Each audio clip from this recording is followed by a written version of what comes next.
Il n'écoutait pas ceux qui lui reprochaient son détachement de ce monde. Sa conduite à l'égard de ceux qui la haïssaient était empreinte d'une telle courtoisie qu'on les croirait être des amis à lui. Il n'accordait aucune importance à leur médisance, ni au complot qu'ils tramaient, car en toute chose, il s'en remettait en toute confiance en Dieu. Il savait que nul ne peut être utile ou nuisible à quelqu'un sans l'assentiment de Dieu.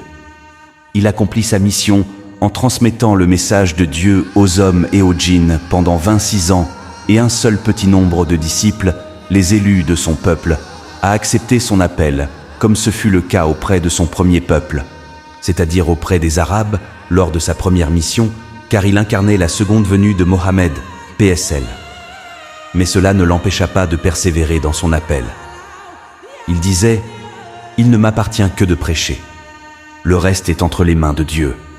Sa volonté s'accomplira parmi ses créatures. Je ne suis que son serviteur chargé de transmettre ce qu'il m'a ordonné. Cela seul m'appartient. » Il était pourtant si désireux de voir son peuple croire en sa mission, mais ces gens le délaissaient et allaient ailleurs suivre des marabouts. Or, il est lui, le saint maître de notre temps. On ne pouvait trouver son pareil nulle part à travers le monde, car il est l'imam que l'on attendait. Mais de la même façon que les habitants de la Mecque se comportèrent à l'égard de Mohammed, PSL, et aussi les habitants de Madian à l'égard de Chouaïbou, et de même dans tout pays où se manifesta un envoyé de Dieu, les gens se comportèrent de la même façon, et ce fut toujours ainsi depuis l'époque de Noé jusqu'à celle de Mohammed, PSL.